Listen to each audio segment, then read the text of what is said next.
बिहार में सैलाब का कहर थमने का नाम नहीं ले रहा है। जहानाबाद में दरधा नदी उफान पर है और कई इलाकों में पानी भर गया है। खान बहादुर रोड पर पुल के ऊपर से पानी बह रहा है, जिससे गांव का शहर से राब्ता टूट गया है। कई लोग जान जोखिम में डालकर पुल पार कर रहे हैं।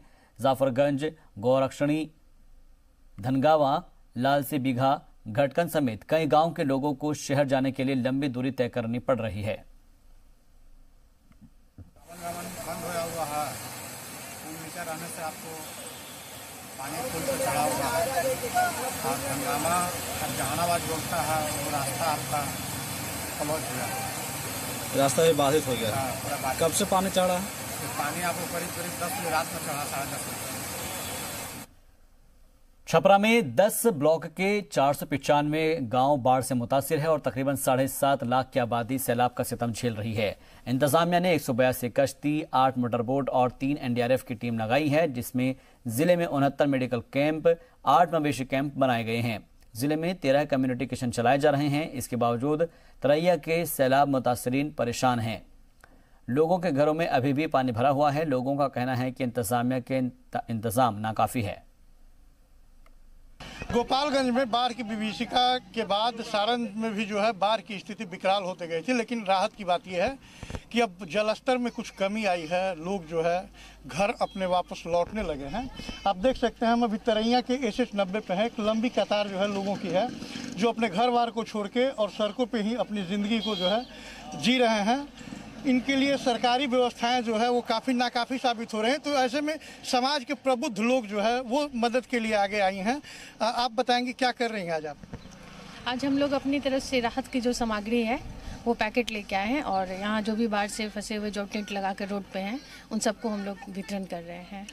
तो निश्चित रूप से सरकार भी कहती है कि आपदा में मिलजुल के हम लड़ेंगे और इसके लिए साधन संपन्न लोग भी जो है वो भी आगे आ रहे हैं और लोगों की मदद कर रहे हैं। लेकिन हम यहाँ के लोगों से जानना चाहेंगे आप लोगों को क्या परेशानी हो रही है? हम लोग को तो परेशानी बहुत है सर। हम लोग की परेशानी यही है कि नहीं चापाकल है, नहीं कहीं खाने के व्यवस्था है और नहीं लाइट के एक व्यवस्था है। GR की राशि जो सरकार खाते में देने को थी वो मिला कि नहीं? ना सर, अभी हमनी के नहीं मिला।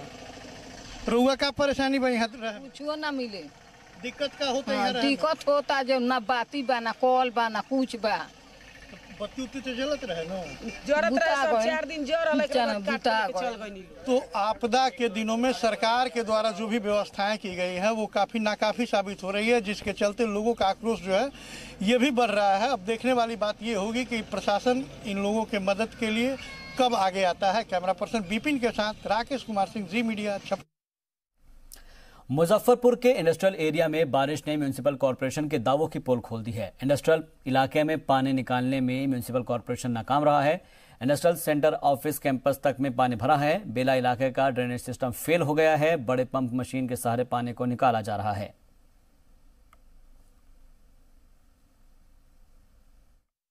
मुजफ्फरपुर में शहरी क्षेत्र में जल जमाव से जरूर मुक्ति मिल गई है, लेकिन बेला औद्योगिक क्षेत्र में मैं दिखाना चाहूँगा कि क्या हालात हैं। जगह जगह पानी लगे हुए हैं और इस स्थिति में है कि कई फैक्ट्रियां अभी भी बंद हैं। और ये जो हालात हैं बेला में बारिश के शुरुआत के साथ हुई थी और आप देख सकते हैं बिल्कुल तालाब सा नज़ारा है। ये तालाब सा नज़ारा है, कोई तालाब नहीं है। बेला औद्योगिक क्षेत्र है। खास करके बात की जाए तो मुजफ्फरपुर जिला उद्योग केंद्र का ये कार्यालय है। जिला उद्योग केंद्र का कार्यालय बंद पड़ा हुआ है और यहाँ पर अब सिर्फ पानी ही पानी है। हालांकि पूरे मामले में SDM कुंदन कुमार ने संज्ञान लिया है और उन्होंने साफ कहा है कि इस जल निकासी को किया जाएगा, जल्द से जल्द किया जाएगा। उसके लिए व्यवस्थाएं की जा रही हैं, लेकिन ये व्यवस्थाएं नाकाफ़ी हैं। इस बीच कई फैक्ट्रियां बंद पड़ी हुई हैं। अरुण श्रीवास्तव, जी मीडिया, मुजफ्फरपुर। अभी जो आसपास में बियाडा के आसपास में जो जल जमा हुआ था उसका निकास का हम लोग जो अभी प्रोविज़न किए थे, उसी क्रम में बियाडा के इंडस्ट्रियल एरिया में भी पानी जमा हो गया है। हम लोगों ने इसका संज्ञान लिया है और यहाँ पर तुरंत अभी हम लोग इस एरिया को में जो जल जमाव है उसको पंप आउट करके बाहर करेंगे।